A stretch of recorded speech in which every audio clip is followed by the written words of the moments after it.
오신 분들 찬송가로 함께 찬양하는 시간 갖도록 하겠습니다. 찬송가 342장입니다. 너 시험을 당해 제시하지 말고 342장입니다.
십자가를 내가지고 주를 따라갑니다.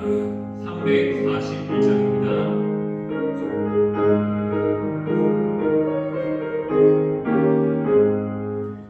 십자가를 내가 지고 주를 따라갑니다. 이제부터 예수로만 나의 몸에 삼겠네. 세상에서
37장입니다.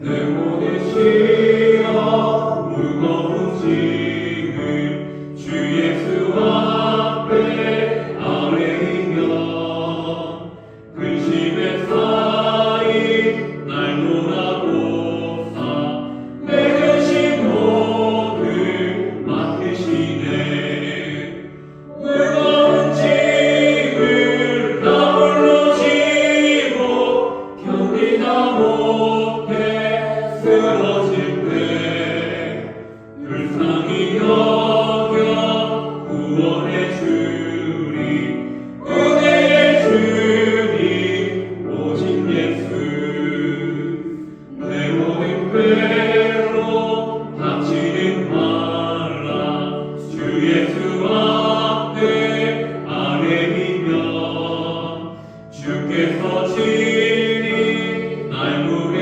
주사 넓으신 사랑 베푸시네 무거운 짐을 나 홀로 지고 견디다 못해 쓰러질 때 불쌍히 여겨 구원해 주리 은혜의 주님 오직 예수 내 짐이 점점 무거워질 때 주 예수 앞에 아뢰이며 주께서 친히 날 구해 주사 내 대신 짐을 져주시네 무거운 짐을 나 홀로 지고 견디다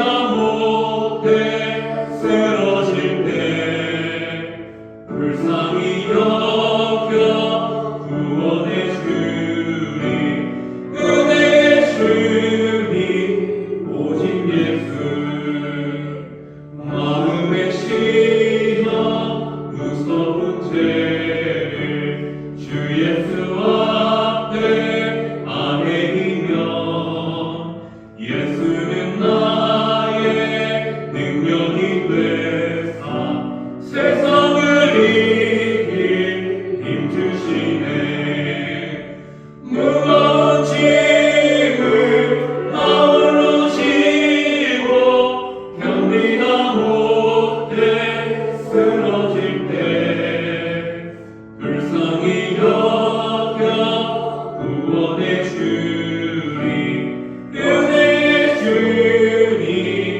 오직 사절만 다시 하겠습니다. 마음의 시험 마음의 시험 무서운 죄를 주 예수 앞에 아뢰이며 예수는 나의 능력이 되사 세상을 이길 힘 주시네 무거운 짐을 나 홀로 지고 견디다 못해 쓰러질 때 불쌍히 여겨 구원해 주리 은혜의 주님 오직 예수 마태복음 6장 13절 한 절의 말씀을 함께 읽고 오늘 주어진 내용들을 함께 살펴보고자 합니다. 이 시간 함께 읽겠습니다. 우리를 시험에 들게 하지 마시옵고 다만 악에서 구하시옵소서. 나라와 권세와 영광이 아버지께 영원히 있사옵나이다. 아멘. 오늘은 계속해서 주기도문을 살펴볼 때 하나님께서 보호하심이라는 제목으로 6번째 강구를 함께 살펴보고자 합니다. 6번째 강구 중에 특별히 앞쪽 말씀을 보면 우리를 시험에 들게 하지 마시옵고라는 표현이 있습니다. 오늘은 이 말씀, 이 구절을 중심으로 우리 시험에 대한 내용들을 함께 살펴보고자 합니다. 자, 우리는 신앙생활을 하면서 이 말 잘 쓰죠. 시험에 들었다, 내 마음이 상했다라는 표현이기도 하고요. 또는 내가 무엇 때문에 넘어졌다라는 표현이기도 합니다. 우리는 교회 생활을 하면서 이 표현을 공공연하게 사용합니다. 그러면 우리 성경에서 시험에 들다라는 의미는 무엇일까요? 오늘 우리가 배우는 주기도문에도 나오죠. 우리를 시험에 들게 하지 마옵시옵고라는 표현을 우리가 살펴보고자 하는데, 자, 이것을 조금 원어로 직역하면 이런 표현이 있습니다. 우리를 시험 안으로 이끌지 말아 주시옵소서라는 표현이죠. 그리고 영어의 번역을 보면 우리를 유혹 안으로 이끌지 마시옵소서라는 표현을 담고 있습니다. 우리를 시험에 들게 하지 마시옵고, 이 시험에 대해서 오늘 함께 살펴보고자 합니다. 자, 시험은 두 가지의 의미가 있습니다. 어떤 의미냐면 긍정적인 의미와 부정적인 의미가 있습니다. 긍정적인 의미로서의 시험은 무엇입니까? 하나님께서 우리를, 특별히 우리의 믿음을 테스트하기 위해서 하는 시험이 있고요. 또 반대로 부정적으로는 사단이 죄로 말미암아 우리를 넘어뜨리려고 주는 유혹이 있습니다. 시험은 이 두 가지를 모두 포함하는 것이 보통 시험이라는 것이죠. 하지만 주기도문에서 사용한 의미는 어떤 의미일까요? 긍정적인 의미일까요? 부정적인 의미일까요? 바로 후자인 부정적인 의미로서 사단의 유혹으로부터 우리를 건져주십시오, 지켜주십시오라는 그러한 내용을 담고 있습니다. 그 내용을 우리 사도 야고보가 고백했던 야고보서 1장 13절 말씀을 통해서 우리가 깨달을 수 있습니다. 우리 함께 읽겠습니다. 사람이 시험을 받을 때에 내가 하나님께 시험을 받는다 하지 말지니 하나님은 악에게 시험을 받지도 아니하시고 친히 아무도 시험하지 아니하시리이다. 이 말씀을 긍정적인 의미로서의 시험으로 생각해 보면 이 말씀이 이해가 되지 않습니다. 하지만 이 말씀도 부정적인 의미에서 시험을 생각하면 사단이 우리를 넘어뜨리려고 하는 그 시험이라는 단어로 생각해보면 이 말씀도 쉽게 이해될 수 있다는 것이죠. 자, 시험은 항상 테스트, 그리고 유혹이라는 두 가지의 측면을 담고 있습니다. 보통 우리가 한 가지의 시험으로 받아들이는 경우도 있겠지만 대부분의 시험은 하나님의 테스트와 사단의 유혹이 함께 담겨 있는 것들이 많습니다.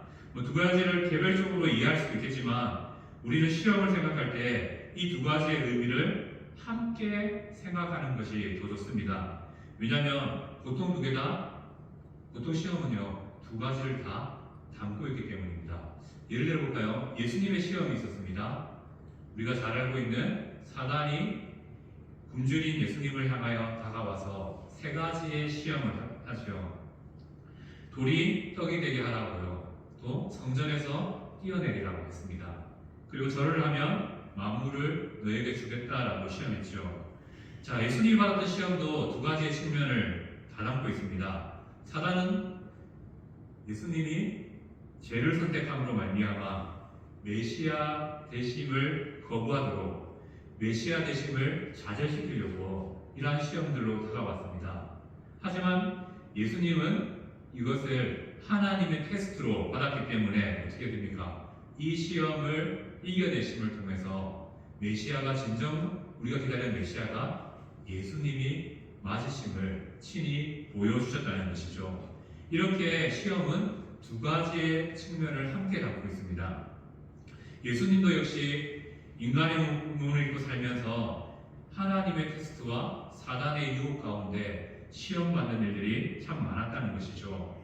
자, 주기도문의 6번째 강구의 의미는 바로 시험 받을 때 악한 자의 손에 붙잡히지 않게 하나님께 요청하는 기도가 주기도문에 나타난 그러한 내용을 담고 있다는 것이죠. 자, 우리는 시험을 생각할 때 두 가지의 측면이지만 시험을 생각할 때 이 시험을 항상 기독론적으로 예수님 중심적으로 이해해야 됩니다. 왜냐하면 이 시험에 이기는 비결이, 승리의 비결이 바로 예수님께 있기 때문이죠. 자, 주기도문은 그런 차원에서 어떠한 기도입니까? 6번째 이 강구는 시험을 대비하는 기도라고 말씀드릴 수 있습니다. 우리가 주기도문을 고백할 때 이 주기도문의 6번째 강구는 앞으로 내 삶에 일어나게 될 시험에 대한 대비, 특별히 내 삶에 시험이 닥쳤을 때 이 시험 때문에 마귀의 손에 놀려서 넘어지지 않게 하기 위한 그러한 방비의 기도라는 것을 알 수가 있습니다. 자, 시험의 구체적인 예를 한번 생각해 볼까요? 우리가 베드로를 너무나 잘 알죠. 예수님께서 십자가로 나아가시기 전에 겟세마네에서 기도하셨습니다. 이때 베드로도 함께 갔죠. 기억나실 겁니다. 그런데 예수님께서 간절히 기도하고 내려오니까 베드로는 어떻게 하고 있었죠? 네, 자고 있었습니다. 그 자고 있는 베드로를 향하여서 예수님이 뭐라고 하셨습니까? 시험에 들지 않게 하기 위해서 기도하라 라고 간절하게 말씀하셨습니다. 그런데 베드로는 어떻게 했습니까? 잤습니다. 결국 예수님은 시험에 이길 수 있도록 제자들을 위해서 간절하게 기도했는데 베드로는 그 기도의 자리를 놓침으로 말미암아 기도하지 못함으로 말미암아 바로 이어지는 베드로의 배신, 우리가 잘 아는 그 사단의 유혹에 넘어지게 하는 그 유혹에 결국 넘어지고 마는 것을 보게 됩니다. 하지만 겟세마네에서 예수님은 제자들을 위해서 간절하게 기도했죠. 그로 말미암아 사단은 베드로의 넘어짐을 통해서 그를 완전히 파괴하려고 좌절시키려고 했죠. 예수님을 떠나버리게 만들려고 그의 마음 가운데 근심을 줬고 두려운 마음을 줬습니다. 하지만 예수님의 기도는 어떻게 나타났습니까? 예수님의 기도는 악한 자로부터 베드로를 구원하시는 놀라운 응답으로 나타나게 되었다는 겁니다. 예수님의 겟세마네 기도에 제자들을 위한 기도가 있다라고 이 다른 설교를 통해서 한번 말씀드렸죠. 바로 그러한 기도가 베드로의 삶을 통해서 이루어졌다는 것입니다. 물론 베드로는 자신이 기도하지 못해서 넘어지는 안타까운 실수도 범했다는 것도 생각해 볼 수 있습니다. 그런 차원에서 6번째 강구는 이러한 의미를 담고 있다는 것이죠. 하나님의 이중적인 보호와 은혜를 구하는 기도가 바로 주기도문의 6번째 강구라는 겁니다. 설명하면 이렇게죠. 멸망케 하는, 우리를 넘어뜨리게 하는 시험에 빠지지 않게 간절하게 구하는 기도 제목이 바로 6번째 강구이고요. 또 시험에 빠지더라도 악한 마귀로부터 구원해달라고 강구하는 기도가 바로 6번째 강구라는 겁니다. 이렇게 두 가지의 의미를 담고 있는 것이 6번째 강구라는 것이죠. 자, 우리가 이 강구를 기억하면서 기억해야 될 게 있습니다. 시험은 누구에게나 있다는 겁니다. 그렇기 때문에 다르게 생각하면 기도하지 않는 자는 어떻게 됩니까? 정말 큰 위험 속에 살아가는 자라고 말씀드릴 수 있습니다. 시험은 누구에게나 있기 때문에 기도하지 않고 이 세상을 산다는 것은 결국 시험 앞에서 넘어지기 쉬운 인생이 된다는 것을 의미합니다. 왜 그렇습니까? 우리의 삶은 매일 시험받는 삶이기 때문입니다. 자, 예수를 믿으면 복을 받을 수도 있고요. 우리가 말하는 세상적인 복을 받을 수도 있고요. 받지 못할 수도 있습니다. 그런데 그리스도인으로 살면요, 복은 받지 못할 수도 있지만 시험은 꼭 받습니다. 우리는 복을 구하죠. 하지만 시험은 늘 우리를 따라다니지만 복은 받는 사람도 있고요. 때로는 받지 못할 때도 생겨난다는 것입니다. 왜 그럴까요? 하나님 나라는요, 하나님 나라의 삶은 어떤 삶이냐면 매일매일 주어진 시험을 헤쳐나가는 삶이기 때문입니다. 그래서 매일 죄에 넘어지지 않도록 기도해야 되고요. 매일매일 하나님의 시험에 넘어지지 않도록, 또 사단의 시험에 넘어지지 않도록 기도해야 된다는 것이죠. 그래서 우리가 이 삶을 우리 종교개혁자 루터를 통해서 생각해 볼 수 있습니다. 루터는 어떤 삶을 살았냐면요, 매일 잠자리에 들기 전에 하루를 돌아보면서 하나님 앞에 자신의 삶을 돌아보면서 회개의 기도를 드렸습니다. 그리고 자고 일어나면요, 항상 아침에 일어나서 오늘 하루 내가 시험에 빠지지 않도록 들지 않도록 늘 기도하는 삶을 살았다는 겁니다. 이렇게 우리는 늘 시험 가운데 늘 놓여진 인생이라는 것을 기억했으면 좋겠고요. 그리고 같은 시대에 종교개혁자 칼빈이라고 하고 칼뱅이라고 하죠. 칼뱅은 우리에게 항상 시험이 있다는 차원에서 이런 말을 했습니다. 왼쪽 편, 여러분이 생각하는 왼쪽 편 시험이 있는데 어떤 시험이냐면 가난과 수치와 멸시와 시련이 우리 삶에 있다. 그리고 또 오른편 쪽 시험도 있는데 부와 권력과 명예에 대한 이러한 시험이 항상 좌우편에 놓여 있다. 우리는 늘 그 중간을 걸어가면서 이쪽에서 시험 받고 이쪽에서 시험 받는 인생으로 살아간다라고 말했습니다. 앞선 그 루터도 이렇게 표현했습니다. 왼쪽에 있는 가난과 수치 이것들로 말미암아 넘어지는 자가 1000명이라면 오른쪽 부와 권력과 명예로 넘어지는 자는 10,000명이 된다라고 고백했습니다. 그만큼 우리가 두 가지의 시험 가운데 있지만 오른쪽에 있는 시험에 약하다는 것이죠. 오른쪽 왼쪽 하니까 조금 힘들겠죠. 좀 더 쉽게 표현하면 하나님께서 낮아지게 하는 시험이 있고요. 하나님께서 높아짐을 통해서 시험하시는 것들이 있습니다. 낮아지는 것들이 무엇입니까? 바로 가난과 수치, 멸시, 시련과 같이 우리의 인생을 꺾으심을 통해서 그 낮아짐을 통해서 주시는 시험, 테스트가 있습니다. 반대로 높아짐, 내가 높은 자리에서 명예를 가지고 돈을 가지고 부를 가지고 살아가면서 주시는 시험이 있다는 겁니다. 우리는 뭐 중간에 있으면 시험 안 받겠다 했지만 항상 없는 것과 있는 것 사이에서 시험 받는 것이 우리의 인생이라는 것이죠. 낮아짐의 테스트는 무엇입니까? 하나님께서 바닥에서도 하나님을 겸손히 섬길 수 있는지 우리를 시험, 테스트, 훈련하십니다. 또 높아짐의 시험 테스트는 무엇입니까?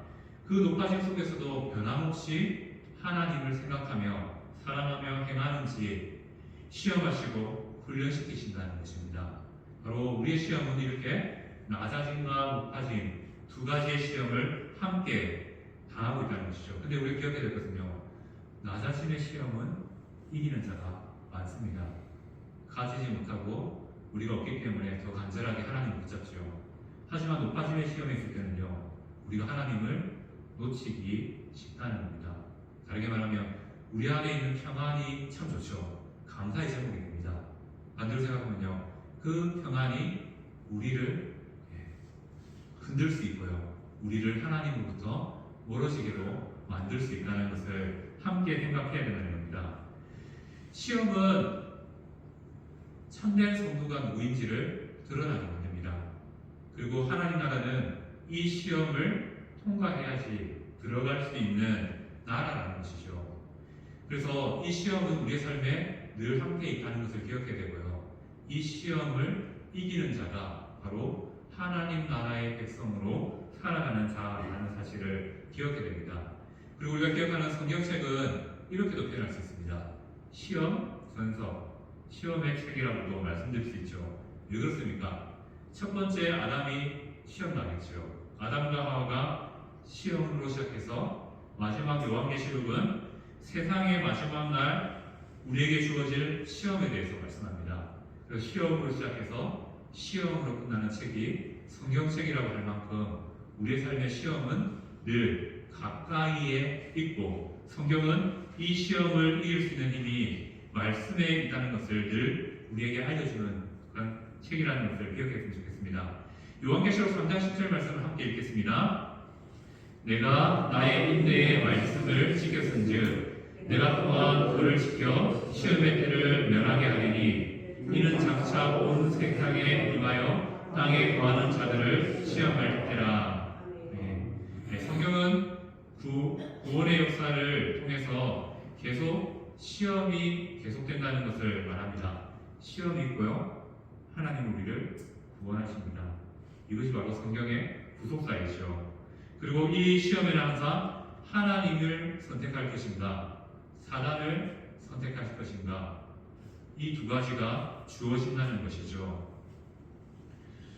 하나님은 성경 말씀을 통해서 실패한 시험을 승리한 시험으로 대체하셨습니다. 어떻게요? 아담의 실패를 새 사람 예수님의 승리를 통해서 시험을 이기심을 통해서 대체하셨다는 거죠. 이 말은 무엇을 의미할까요?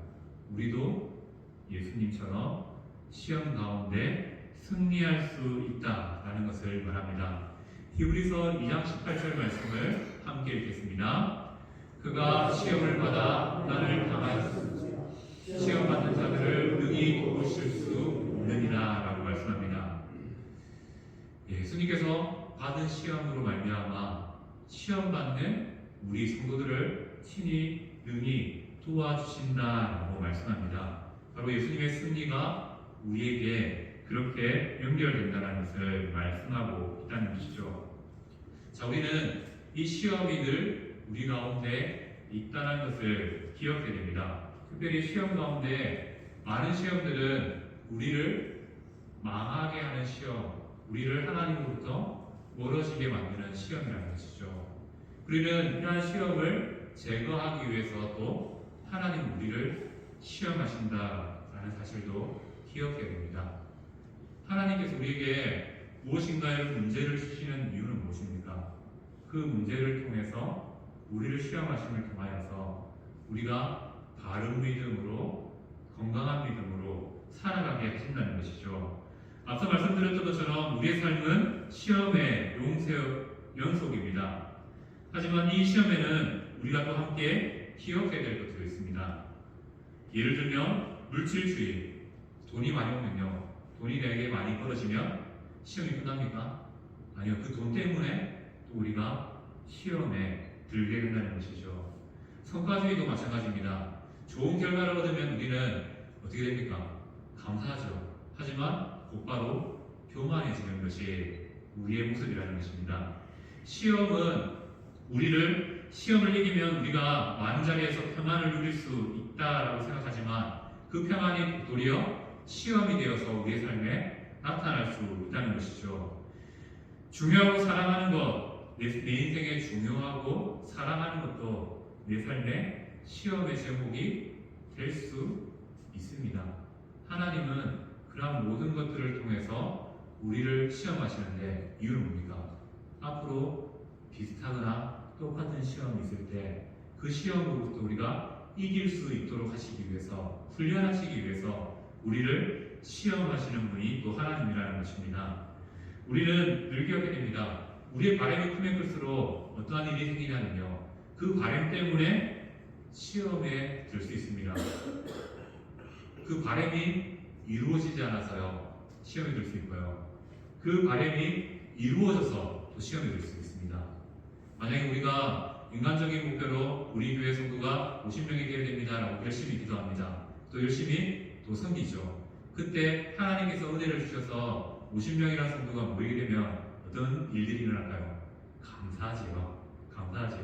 하지만 그 성과가 이루어졌다는 그 마음 가운데 스물스물 교만이 나타나서 하나님은 다시 한 번 더 우리를 시험하십니다.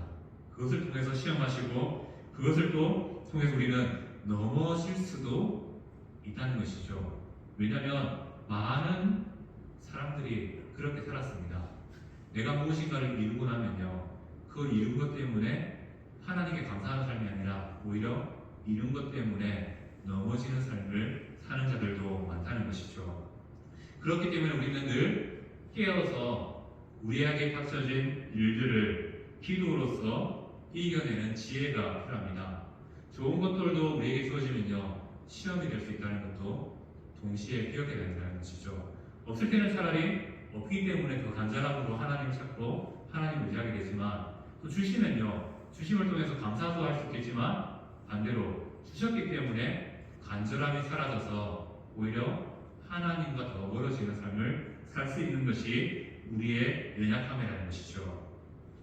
그리고 우리가 기억해야 될 것은 시험에 대해서 무지한 삶은 가장 위험한 삶이다 라는 것도 동시에 기억해야 됩니다. 내가 너무 평안해요, 어려움이 없어요, 그럼 기도하지 않게 됩니다. 그래서 우리 앞에 닥쳐진 시험이 준비되지 않습니다. 시험에 우리가 준비되지 않는 것이죠. 결국 뭔가가 나를 하나 흔들어 버리면요, 그 자리에서 넘어지게 만든다는 것이죠.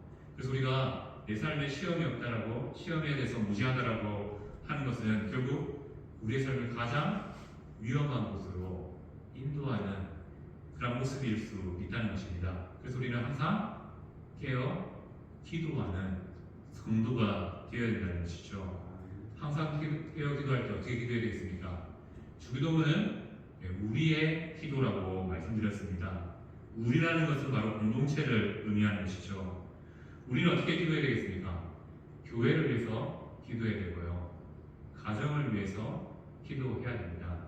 특별히 교회를 위해서는 목사와 우리 또 자리에서 섬기는 우리 직분자들을 위해서 기도해야 됩니다. 왜 그렇습니까? 교회가 무너지기 제일 좋은 방법이 뭐냐면요, 바로 직분자들을 쓰러뜨리면 교회가 가장 많이 흔들립니다. 우리가 너무 많이 보고 있지 않습니까? 한 사람의 실수가 그 교회를 완전히 무너뜨려 버리고 파괴하는 모습들을 늘 보고 있습니다. 그렇기 때문에 주기도문은 우리의 기도가 되어서요, 늘 교회를 위해서 기도하는 모습으로 나타나야 되고요, 마찬가지로 가정에서도 부모를 흔들면요, 자녀들은 자연스럽게 무너지게 되어 있습니다. 그렇기 때문에 가정을 위해서도 기도해야 한다는 것입니다. 왜 그렇습니까? 아담으로 봅니다. 아담이 혼자 넘어졌는데 그 넘어짐이 아담의 후손인 모든 사람들에게 영향을 미치는 것처럼 한 교회, 한 공동체, 한 가정에 한 사람이 무너지면 그걸로 끝나는 게 아니라 함께 무너지는, 넘어지는 일들이 일어나기 때문에, 영향력이 나타나기 때문에 우리는 주기도문의 이 기도를 기억하면서 늘 시험에 들지 않도록 그렇게 강구하며 나아가야 된다는 것이죠. 그리고 마지막으로 시험은 하나님 나라에 합당한 사람이 누구인지를 증명하는 방법이기도 합니다. 우리가 기억해야 될 것은 하나님 때문이죠. 우리가 감당할 수 없는 시험을 주시는 분은 아닙니다. 우리가 감당할 수 있는 시험만 주신다라고 말씀하죠. 그래서 우리는 어떻게 해야 됩니까? 바로 기도를 통해서 우리를 보호하시는 하나님을 신뢰함으로 나아가야 된다는 것이죠. 주기도문의 첫 번째 강론은 결국 이겁니다. 하나님께서 왜 시험에 대한 부분들을 말씀하시면서 기도하라 했을까요? 바로 하나님께서는 우리의 기도를 통해서 우리를 지키시고 보호해 주시기 위함이라는 것이죠. 그래서 여섯 번째 강론은 결국 하나님께서 우리를 보호해달라는 그런 간절한 기도인 동시에 하나님께서 그 기도를 통해서 우리를 보호하시는 그런 응답의 기도라는 사실을 함께 기억해야 한다는 것입니다. 오늘 이 시간 우리가 시험에 들지 않게 기도하되 확신이 있었으면 좋겠습니다. 하나님께서 나를 어떠한 시험에서도 넘어지지 않고 다시 일어서는 구원을 베푸시는 하나님이시라는 사실을 신뢰하시길 바랍니다. 그리고 이왕이면 시험이 닥쳤을 때 우리가 흔들릴 수 있고요, 넘어질 수 있고 주저앉을 수 있습니다. 하지만 그 시험을 하나님께 맡김을 통하여서 그 시험 가운데서도 구원해 주시는 하나님을 늘 만나며 체험하며 나가는 삶이 우리들의 삶이 되어서 정말 우리가 하나님 나라를 산다는 것을 늘 체험하며 나갈 수 있는 그런 은혜가 우리 가운데 있기를 축복합니다. 아멘.